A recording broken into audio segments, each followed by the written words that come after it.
ir ou ficar.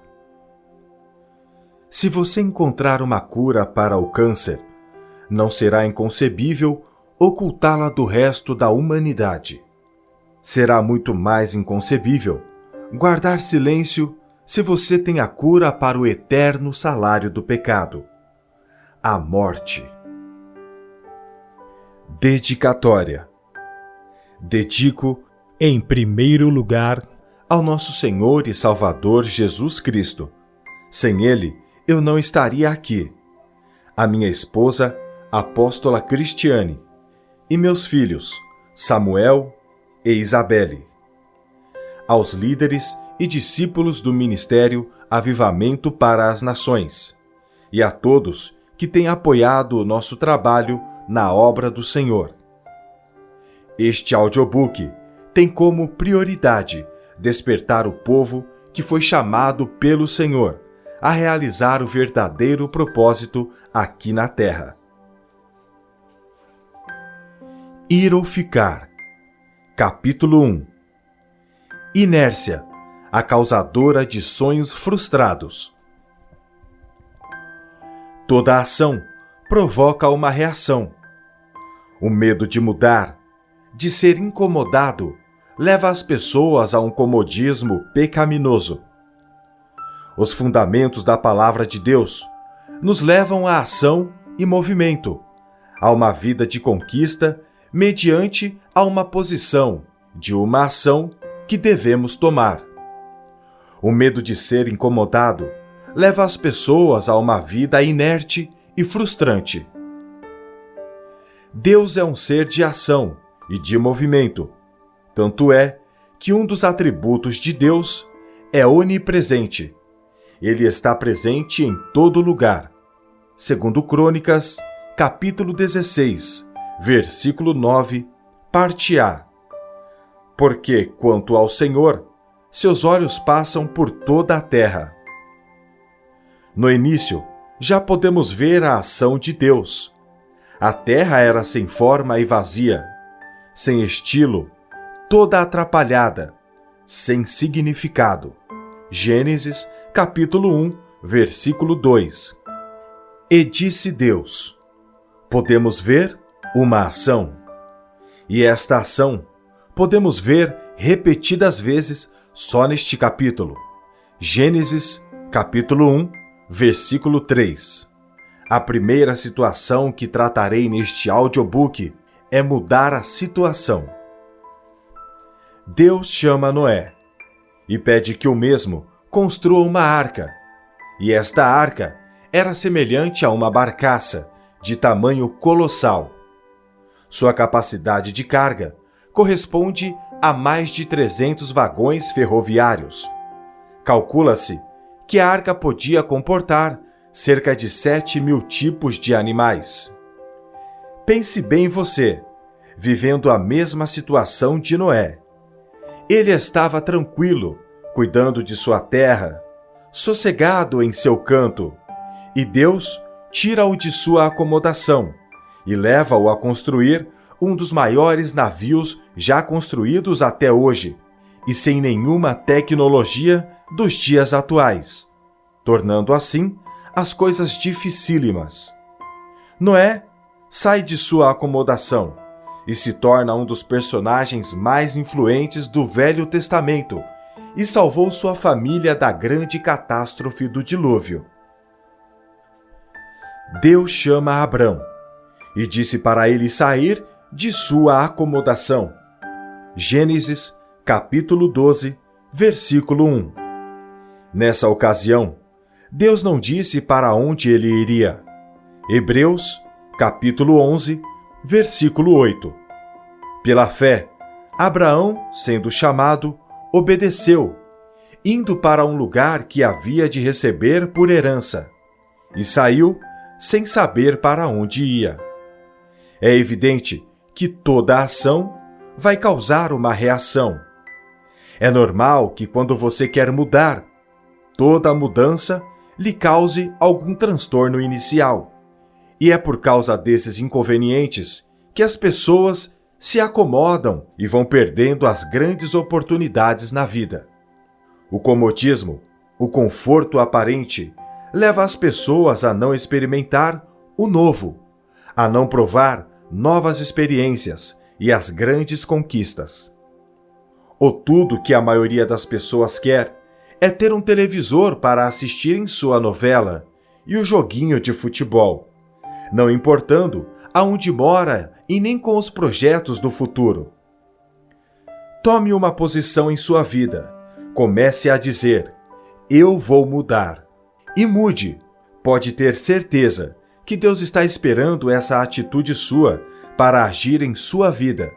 Não creia nesse ditado popular e medíocre. Eu nasci assim. Eu vivi assim.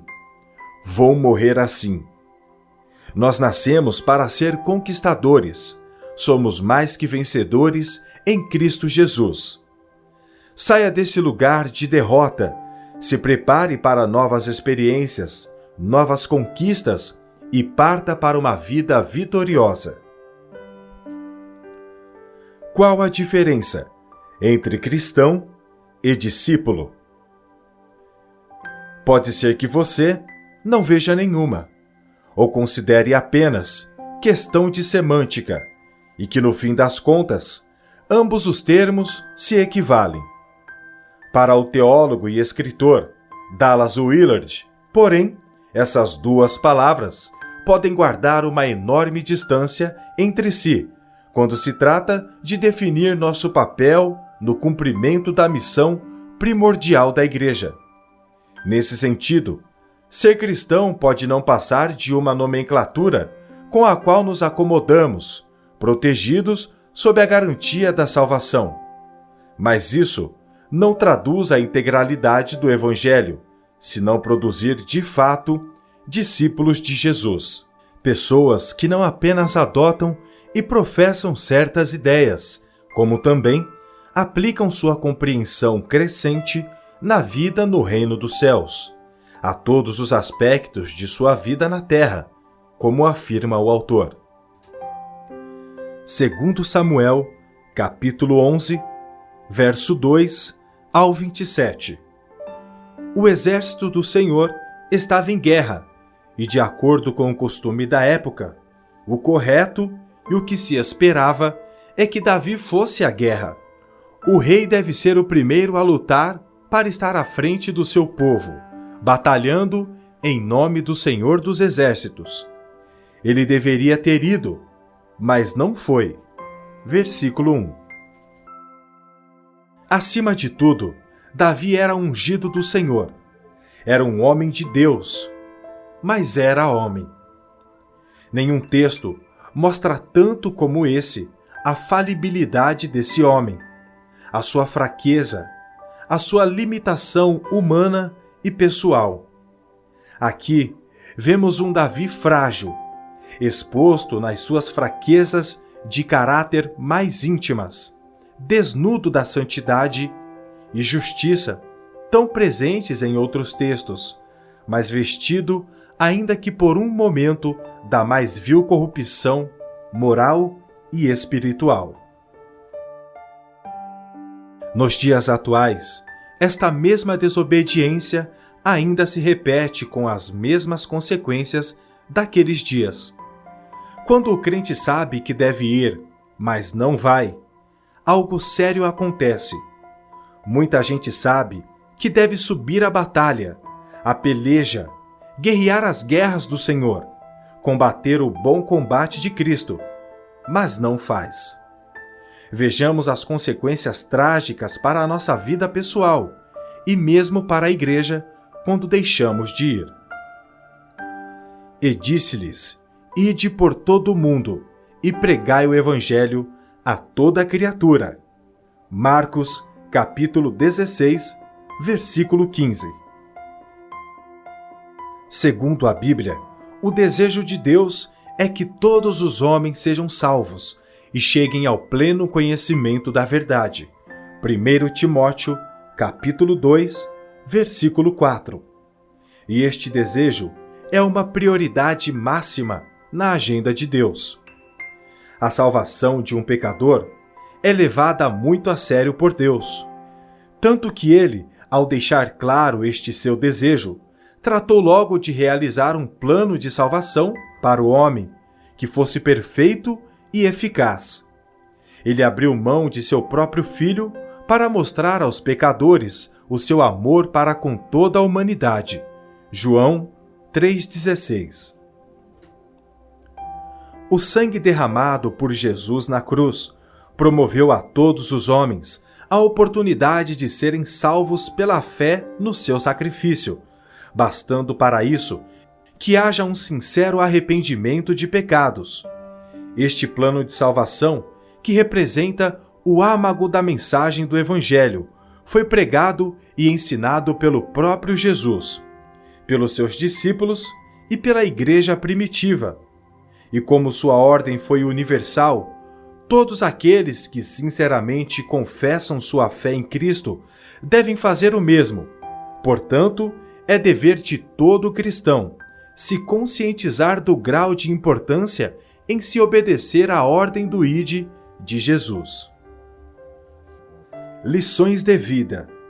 Jesus e a consciência do seu Ide.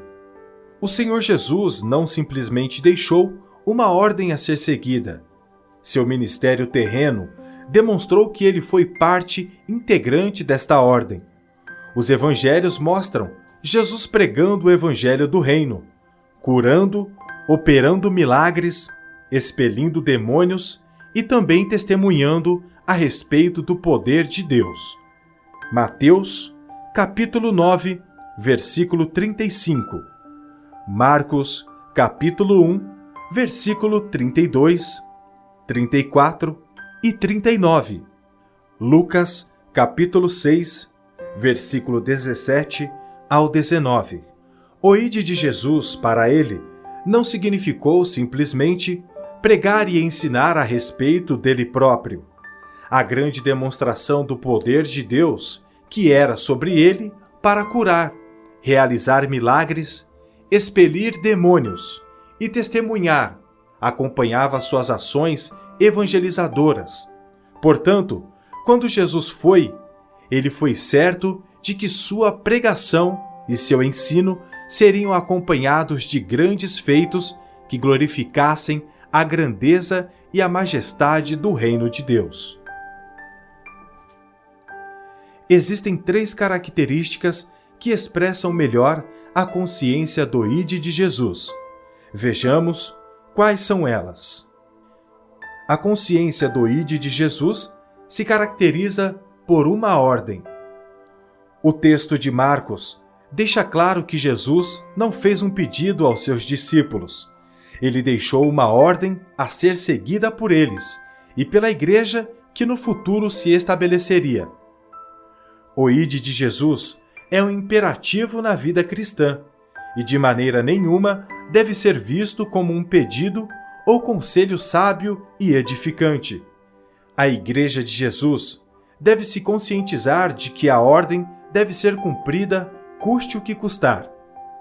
A Igreja foi estabelecida como agência evangelizadora de Deus na Terra, e a sua missão primordial não é outra senão pregar o Evangelho em todo o tempo. Atos, capítulo 5, versículo 42. A consciência do Ide de Jesus se caracteriza por uma urgência.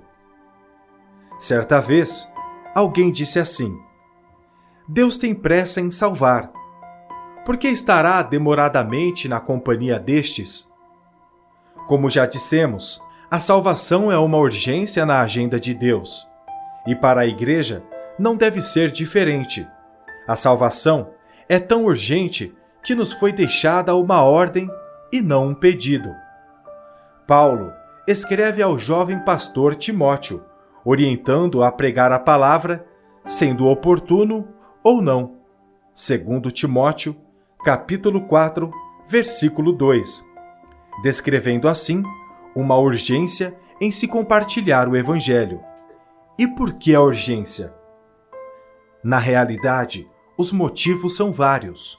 Porém, o principal é que Deus quer que a Igreja compreenda que a realidade do inferno para quem não conhece a Jesus é real, e isto torna o ide uma urgência.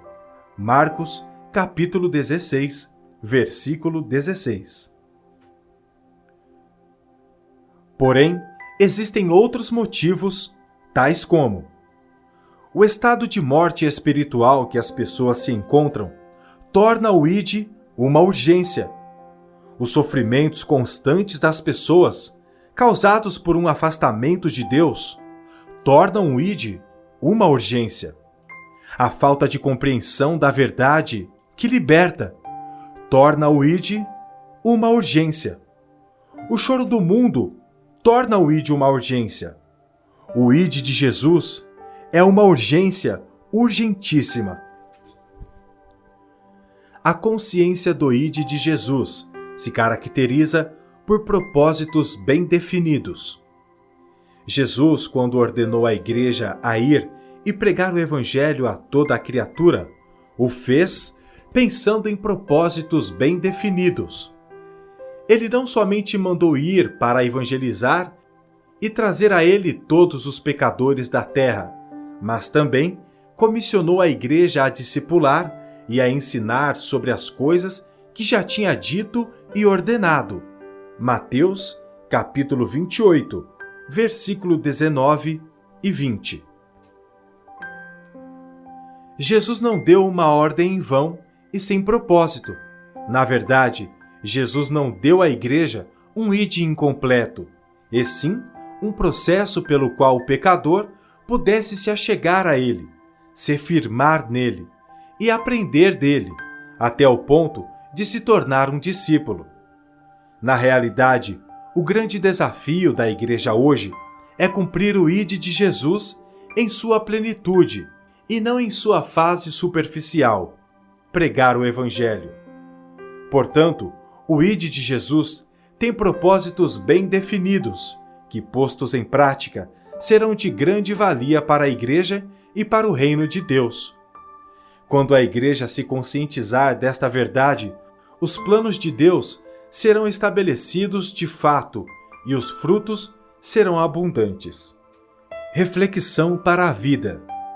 Depois disto, ouvi a voz do Senhor que dizia: A quem enviarei? E quem há de ir por nós? Disse eu: Eis-me aqui, envia-me a mim. Isaías, capítulo 6, versículo 8.